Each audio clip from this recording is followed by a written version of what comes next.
The sharp crackle of the taser ripped through the heavy silence of the courtroom, followed by the sickening thud of a body collapsing to the floor. Officer Tamara Voss stood over the man she had just assaulted. A smug grin plastered across her face. She believed he was nothing more than another thug who had no place in the front row. She believed she was untouchable. Yet as the man in the frayed hoodie slowly raised his head, wiping the blood from his lip, the courtroom doors burst open with explosive force. A team of federal marshals stormed in, their guns drawn, not aimed at him, but at her. In that heart-stopping instant, Tamara realized the terrible truth. She hadn't just attacked a defendant.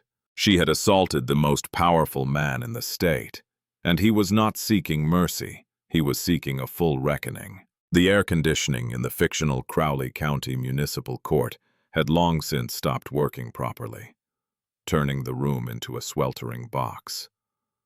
The air hung thick and heavy, filled with the scent of stale coffee, floor wax, and the anxious sweat of 50 people waiting for their names to be called. A tall African-American man with broad shoulders that seemed to fill the door frame had walked in earlier.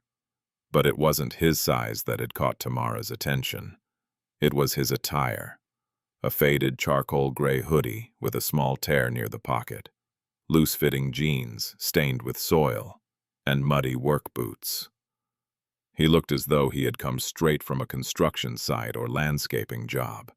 He paused, removing a pair of dark sunglasses to reveal sharp, observant eyes that swept across the room with calm confidence. He didn't look nervous or downcast like most defendants. He looked too calm, and Tamara narrowed her eyes in suspicion. She hated hoodies in her courtroom. The man walked down the center aisle, his boots making a heavy clump-clump sound on the linoleum. Most people dressed like him would head for the back benches, trying to disappear, but this man didn't stop. He walked past the gallery, past the bar, and sat directly in the first row of the reserved section. The cushioned bench, specifically designated for visiting attorneys and high-ranking law enforcement. Tamara felt the vein throb in her neck. The audacity of it. She didn't wait. She marched down the aisle, her hand resting instinctively on her baton. The courtroom chatter died down as the regulars noticed her on the warpath. She stopped right in front of the man, casting a shadow over him. "You!" she barked, her voice echoing off the cheap wood paneling. "Get up!" The man looked up slowly. He didn't flinch. He just met her gaze with a steady, unreadable expression. "Excuse me?" "You heard me," Tamara snapped, pointing a manicured finger toward the back of the room. "This row is for officers of the court and attorneys. Defendants sit in the back. Move it." The man didn't move. He leaned back slightly, crossing his arms over his chest. "I'm not a defendant, officer. I'm here to observe the proceedings." "Observe from the back," Tamara hissed, leaning in closer. She wanted to intimidate him. It usually worked. "I don't know who you think you are, walking in here dressed like a vagrant, but we have rules. This serves as your one warning.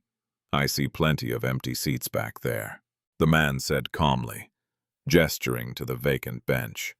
"And there are no signs indicating this is reserved seating. I'm comfortable here." A ripple of whispers went through the courtroom. Nobody talked back to Tamara Voss, not if they wanted their case to go smoothly. Tamara's face flushed a blotchy red. It wasn't just disobedience. It was the humiliation of being challenged publicly by someone she deemed beneath her. She looked him up and down, sneering at his muddy boots. "Listen to me, pal." She lowered her voice to a menacing growl. "I don't care if you're comfortable. You're disrupting my court. You either move your ass to the back row with the rest of the riffraff, or I drag you out of here for disorderly conduct. Your choice."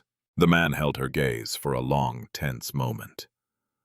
"Disorderly conduct requires a disruption of peace or a threat to safety," he cited as if reading from a textbook.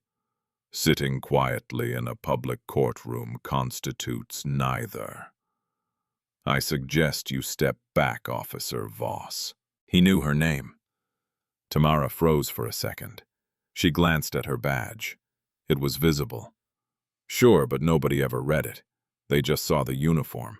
The way he said it, Officer Voss, didn't sound like a plea. It sounded like a warning. But Tamara was too far gone to heed warnings. Her ego was in the driver's seat, and her foot was heavy on the gas. "That's it," she said, reaching for her radio. "I'm not playing games with you." She clicked the mic. "Central, I've got a 1016 in courtroom 4. Refusal to comply. Requesting backup for removal." The man shook his head slightly, a look of disappointment crossing his face. "You're making a mistake." "That's Officer Voss to you?" she shouted, causing several people in the back to jump. At that moment, the side door opened, and the court clerk, a jittery young man named Finley Brooks, poked his head out. "Officer Voss, Judge Lang is ready to take the bench. Is everything okay?" "No, it's not," Tamara shouted, not taking her eyes off the man in the hoodie. "I've got an agitator refusing to follow protocol. Tell the judge to give me a few minutes to clear the trash." The man in the hoodie stood up then. He towered over her. "Trash," he repeated, his voice dropping an octave, becoming dangerously cold. "Is that how you refer to the citizens of this county?" "I call it like I see it," Tamara spat. "Then you need to get your eyes checked," the man said. The tension in the room was electric. Every eye was glued to the confrontation. The air conditioning might have been broken, but the temperature in the standoff had just hit freezing. Tamara's hand drifted from her baton to the taser on her belt. She was looking for a reason, any reason, and the man in the hoodie knew it. The silence in the courtroom was shattered by the screech of a chair leg as the man in the hoodie stood his ground. He didn't advance. He didn't raise his hands in fists, but his sheer presence seemed to push Tamara back. "Sit down!" Tamara screamed, her hand now fully gripping the yellow handle of her taser. "I am leaving," the man said calmly. "If my presence in the front row is such a disturbance to your fragile order, I will leave the courtroom entirely." He turned to walk away, moving toward the center aisle. It was a de-escalation move. He was walking away. Any reasonable officer would have let him go, muttered a curse under their breath, and called it a win. But Tamara Voss wasn't reasonable. She was vindictive. "I didn't say you could leave," she yelled. The adrenaline was pumping through her system now, clouding her judgment. In her mind, him walking away was another act of defiance. He was turning his back on her authority. "Stop right there. You are being detained." The man stopped and turned halfway around, a look of genuine confusion on his face. "Detained for what crime? Leaving a room? For resisting a lawful order and disorderly conduct." Tamara lunged forward. She didn't go for his arm to guide him. She went for his hoodie, grabbing the fabric near his neck and yanking him backward. The man stumbled, caught off guard by the physical aggression. "Get your hands off me!" he shouted, his composure cracking for the first time. He instinctively pulled his arm back to break her grip, a natural defensive reaction. "Assault! He's assaulting an officer!" Tamara shrieked, playing to the gallery that was watching. She didn't hesitate. She drew the taser, aimed it at his chest from less than 3 feet away, and pulled the trigger. Pop! Hiss! The 2 probes shot out, embedding themselves into the thick fabric of the gray hoodie. The man's body went rigid as 50,000 volts of electricity surged through him. A collective gasp, followed by screams, erupted from the gallery. The man groaned, his knees buckling. He crashed to the floor, convulsing. It was a violent, brutal sight. "Yeah, stay down!" Tamara yelled, dropping the taser cartridge and reaching for her handcuffs. She didn't check if he was breathing. She didn't check if he had hit his head on the bench on the way down, which he had. A nasty gash opening up above his eyebrow, or blood beginning to pool on the linoleum. She jumped on his back, driving her knee into his spine with unnecessary force. The man was dazed, groggy from the shock, barely moving. Stop fighting! Stop resisting! She screamed, even though he was lying perfectly still, face pressed against the dirty floor. She wrenched his arms behind his back, twisting his shoulders to the popping point, and slapped the cuffs on so tight the metal bit into his skin. "You picked the wrong day and the wrong cop, buddy," she hissed into his ear, spittle flying from her mouth. By now the courtroom was in chaos. Several people in the back row had their phones out recording. A young public defender, Nora Ellison, rushed forward from the bar. "Officer Voss, stop! He's not resisting!" Nora yelled, her eyes wide with horror. "You tased him. He was leaving." "Back off, counselor, unless you want a pair of bracelets too," Tamara snapped, her chest heaving. She hauled the man up by the handcuffs, forcing him to his feet. He swayed, blood trickling down his face, dripping onto the property of Crowley County logo on his hoodie. The man's eyes were groggy, but as they focused on Tamara, the fire in them hadn't gone out. It had turned into something else, something terrifyingly final. "You," he rasped, his voice rough. "You have just made the last mistake of your career." "Shut up!" Tamara shoved him toward the holding cell door, adjacent to the jury box. "Tell it to the judge." Just then, Judge Everett Lang finally entered. He was an older man, weary and indifferent, clutching a styrofoam cup of coffee. He looked at the blood on the floor, the man in cuffs, and the flushed bailiff. "Tamara, what in God's name is going on?" Lang sighed, more annoyed by the delay than the violence. "We had a situation, Your Honor," Tamara said, straightening her uniform, assuming the posture of the hero. "This individual entered the restricted area, refused lawful commands to vacate, became belligerent, and then physically assaulted me when I attempted to escort him out. I had to deploy non-lethal force to subdue the threat." She lied as easily as she breathed. Judge Lang looked at the man. He saw the hoodie. He saw the mud on the boots. He saw the blood. He didn't see a citizen. He saw a nuisance. "Is this true?" Lang asked the man, though he didn't wait for an answer. "She's lying," the man said, spitting a little blood onto the floor. "I demand to make a phone call immediately." "You're in no position to demand anything," Lang waved his hand dismissively. "Take him to holding. We'll arraign him last. Let him cool off." "Your Honor, please." Nora Ellison, the public defender, stepped in again.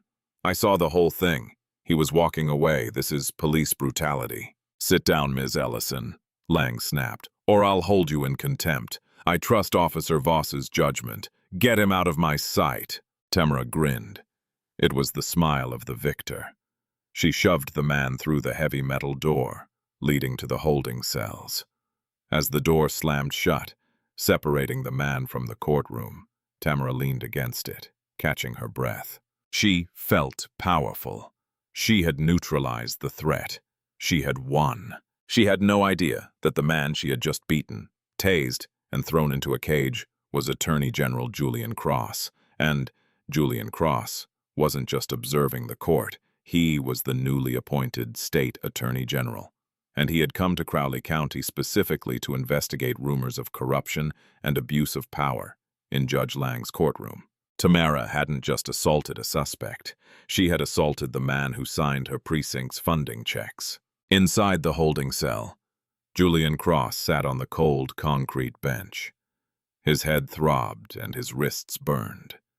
He closed his eyes, taking a deep breath to center himself. He didn't scream. He didn't bang on the bars. He waited, because Julian knew something Tamara didn't. His security detail, 2 undercover federal marshals who were parking the car when he went in early, would be wondering why he hadn't texted them the all clear. They would be coming in soon, and when they did, hell was coming with them. As the initial adrenaline began to fade in the courtroom, replaced by the dull drone of Judge Lang calling the first case on the docket, State versus Brandon Reed, the judge mumbled, shuffling papers. Tamara Voss was standing by the bailiff station, wiping her hands with sanitizer. She felt a strange mixture of exhilaration and annoyance. She had put a thug in his place, but now she had to do paperwork on the use of force. She looked over at the clerk. "Make sure you note that he lunged," Tamara whispered loudly, "and that I gave 3 verbal warnings." I didn't hear 3, Tamara," Finley stammered, looking down at his keyboard. "You heard 3, Tamara said, her voice dropping to that dangerous low growl she used to intimidate inmates. "Unless you want to explain to the lieutenant why you were contradicting a senior officer." Finley swallowed hard and typed, "Defendant ignored 3 verbal commands." Just then, the double doors at the back of the courtroom didn't just open.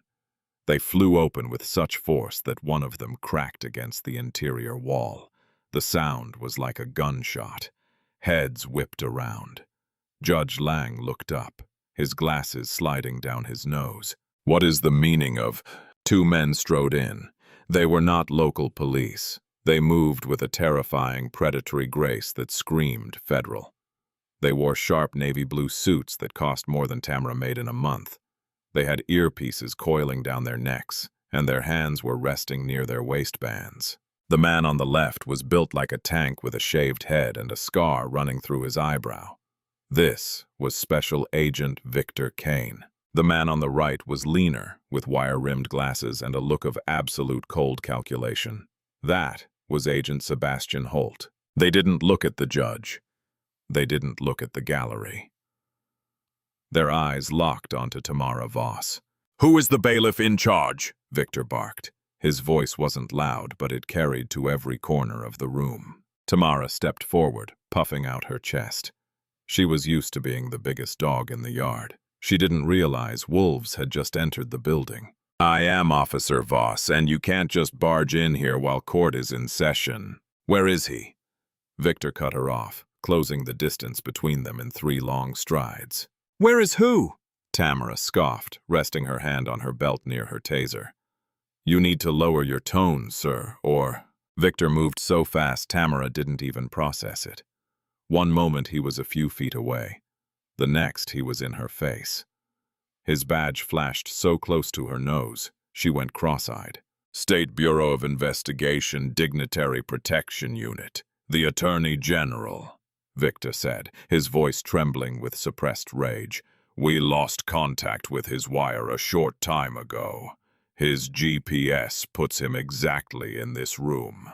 Where is Julian Cross?" Tamara blinked. Her brain was misfiring. "Attorney General? I don't know who you're talking about. We only have local riffraff in here today. Just some vagrant in a hoodie who decided to fight a cop." The color drained from Agent Sebastian Holt's face. He looked at Victor. "The hoodie. Charcoal gray." Tamara felt a cold prickle of fear start at the base of her spine. "Yeah. Gray hoodie, dirty boots. He attacked me, so I neutralized him." The silence that followed lasted only a second, but it felt like an eternity. It was the silence of a bomb counting down to 0. "You neutralized him," Sebastian repeated, his voice barely a whisper. "I tased him," Tamara said, her confidence wavering. "He's in the holding cell." "Oh my God," Sebastian muttered. He tapped his earpiece. "Control, we have a code red. I repeat, code red. The principal has been assaulted by local law enforcement. Get medics to the Crowley County Courthouse now." Victor didn't bother with the radio. He drew his weapon, a sleek Glock 19, and pointed it directly at the floor, but his posture screamed combat ready. "Open that cell now." Judge Lang slammed his gavel. "Now, see here. You cannot come into my courtroom and brandish weapons. I will have you arrested." Victor spun on his heel to face the bench. "Judge, shut your mouth. The man in that cell is the State Attorney General, Julian Cross. He is the highest-ranking law enforcement official in the state. And if he is seriously injured, I will personally arrest everyone in this room for conspiracy against the state official. Sit down and shut up." Lang's jaw dropped. The gavel fell from his hand, clattering onto the desk.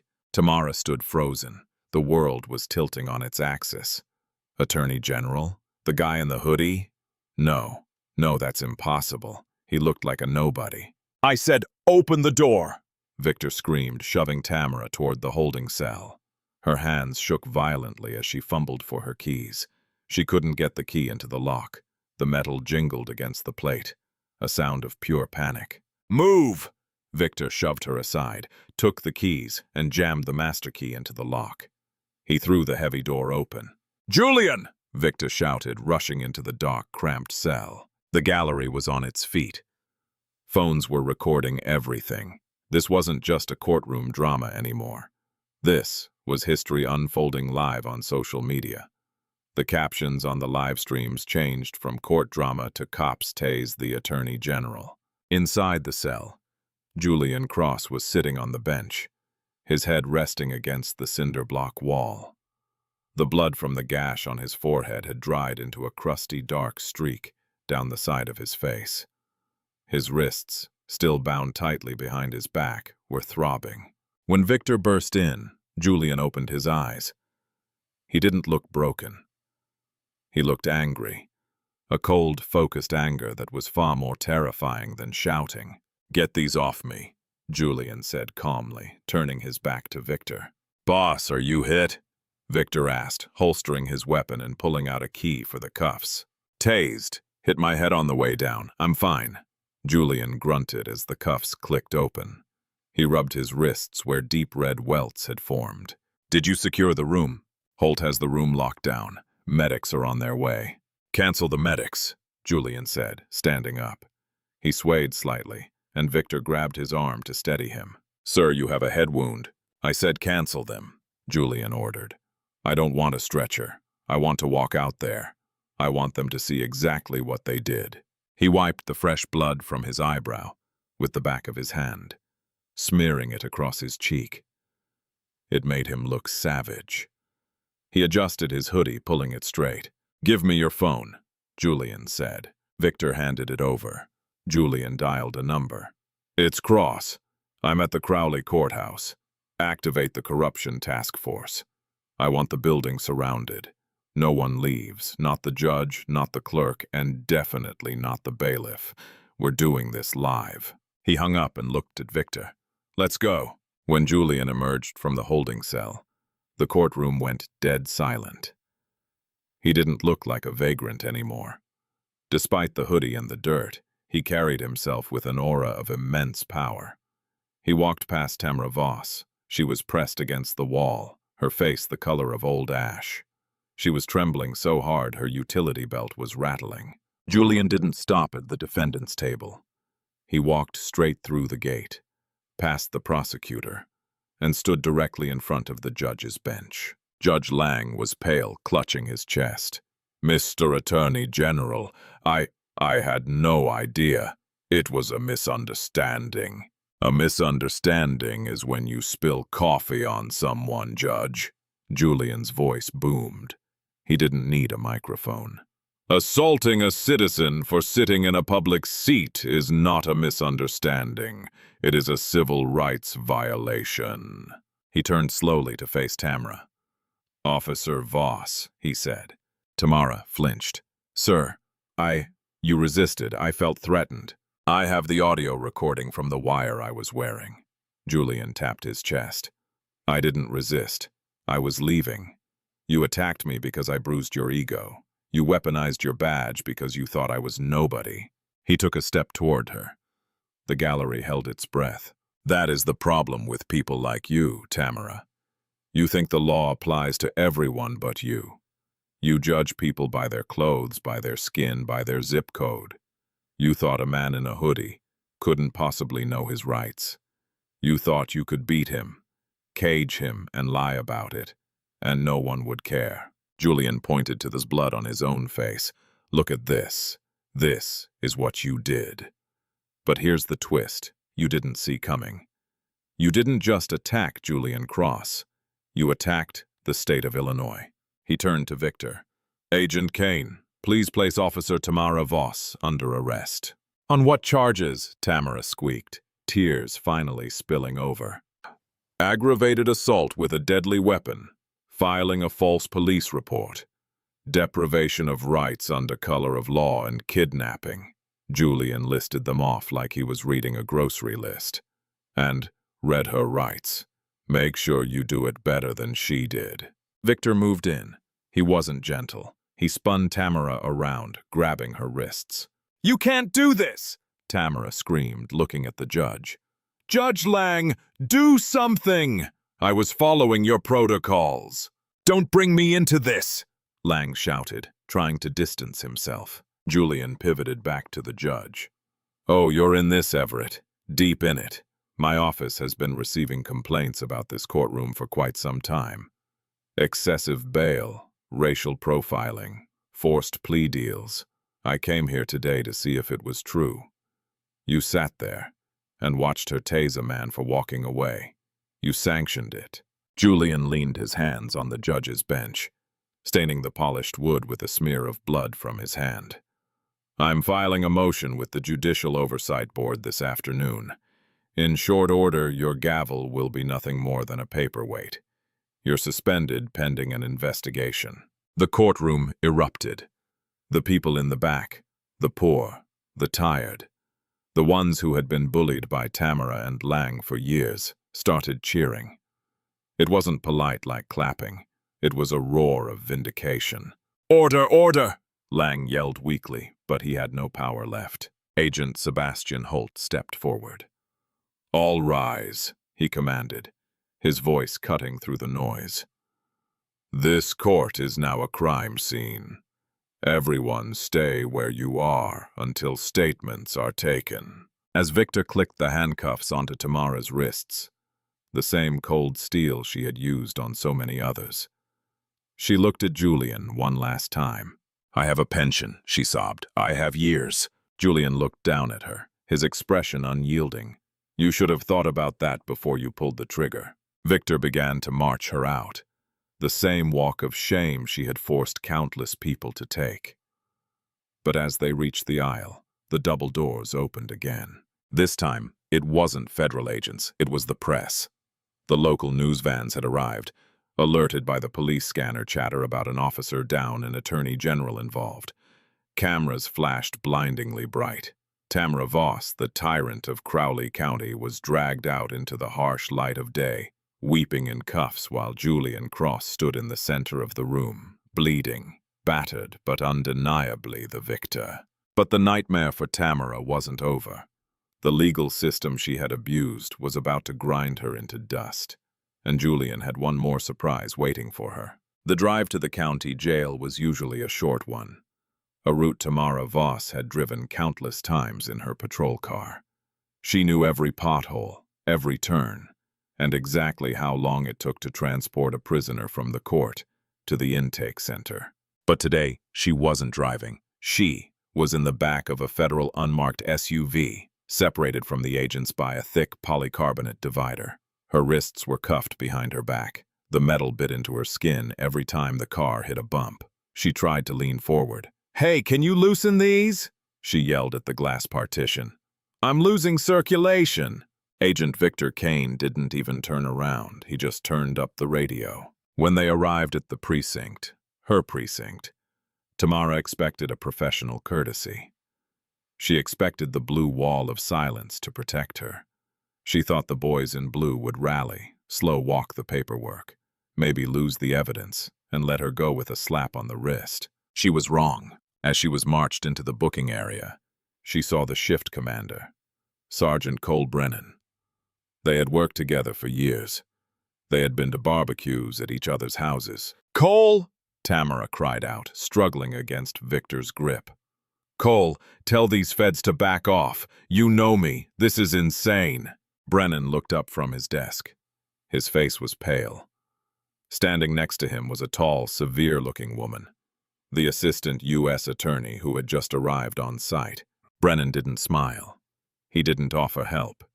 He looked at Tamara with a mixture of pity and fear, then looked away. "Process her, Sergeant," the assistant U.S. attorney ordered. "By the book. No favors.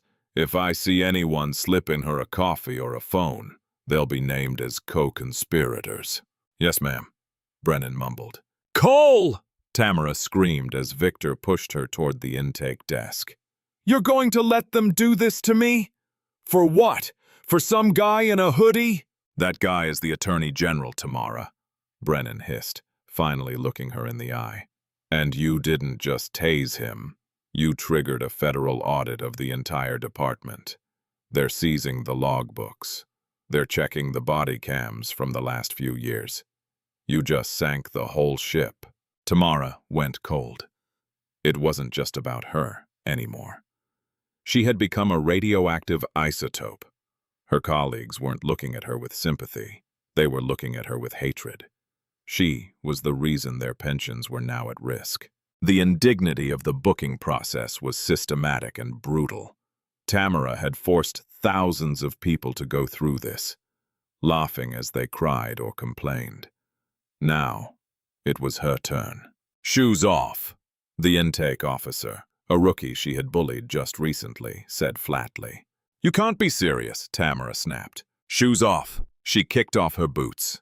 Rings, watch, belt. She stripped them off, slamming them into the plastic bin.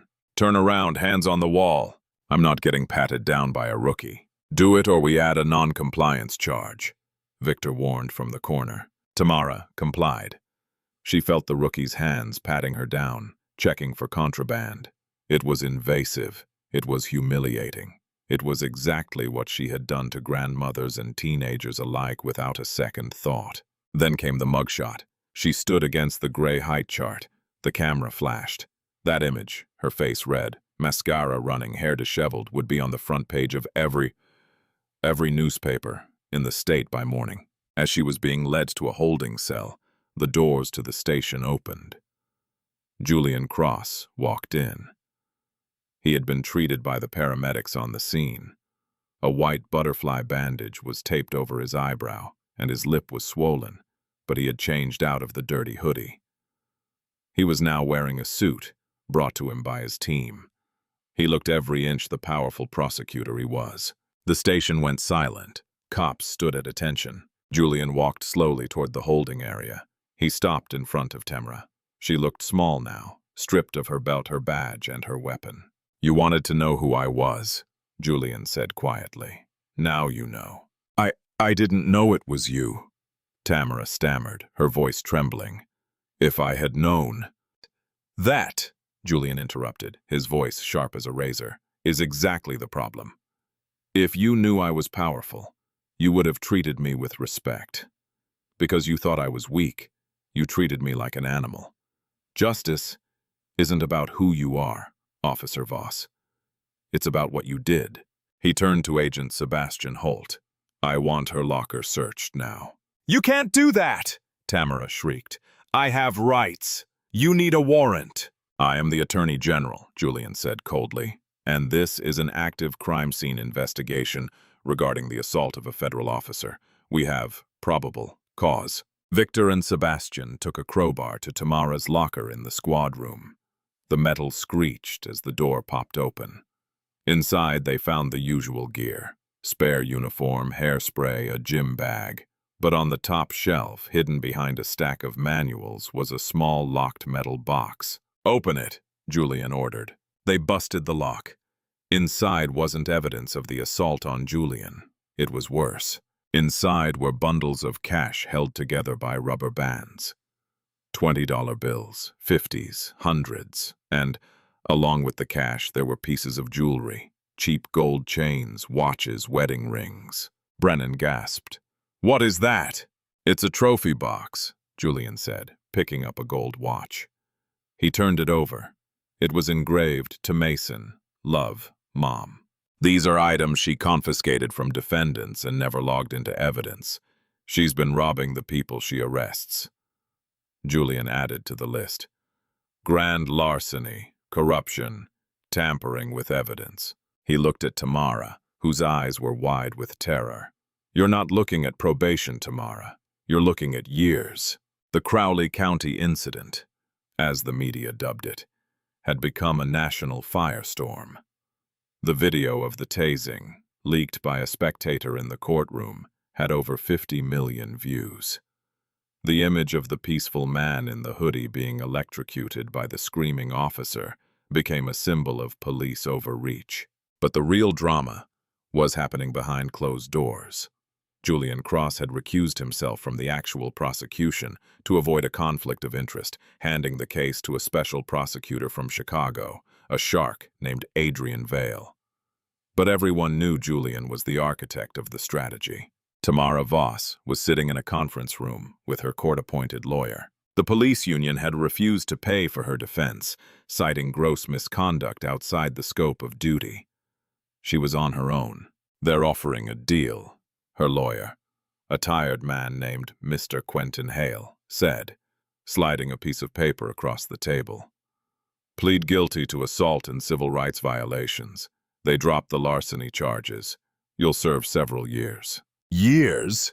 Tamara slammed her hand on the table. "I'm a cop. I can't go to prison. They'll kill me in there." "You were a cop," Quentin corrected her. "Now you're a defendant. And, Tamara, the evidence is overwhelming. The video, the cash in your locker, the testimony." "Testimony from who?" Tamara sneered. "My guys won't talk. They know better." Quentin sighed. He pulled out a deposition transcript. "You haven't been watching the news, have you?" "What is this?" "It's Judge Everett Lang's deposition." Tamara froze. "The judge. He's on my side. I was following his rules." "Judge Lang," Quentin read from the file, "has accepted an immunity deal in exchange for keeping his pension and avoiding jail time for his own corruption charges. He has agreed to testify against you.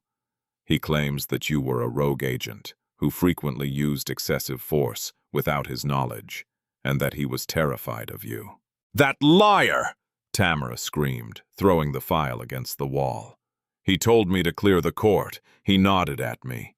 He watched me do it for years and laughed. It doesn't matter what the truth is," Quentin said grimly. "It matters what he can prove. And right now, he's painting you as the monster to save his own skin. He's the star witness for the prosecution." The sight of the two tyrants, the brutal enforcer and the corrupt judge, both in chains being led away to the same transport van, was an image that would be printed in history books. Julian Cross watched them go. He felt a hand on his shoulder. It was Nora Ellison, the young public defender, who had tried to help him on that first day. "You did it," she said, looking at the empty bench. "You actually cleaned house." Julian touched the faint scar above his eyebrow. "We took out the trash." "Nora," he said, "now comes the hard part, keeping it clean." He walked out of the courthouse and into the rain. The reporters were shouting questions.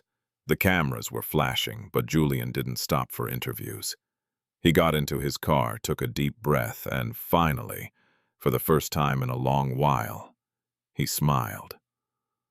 The system was broken, yes, but today, just for today, the good guys had won and karma had delivered a strike that no one in Crowley County would ever forget. And that is the incredible story of how one arrogant officer and a corrupt judge learned the hardest lesson of their lives.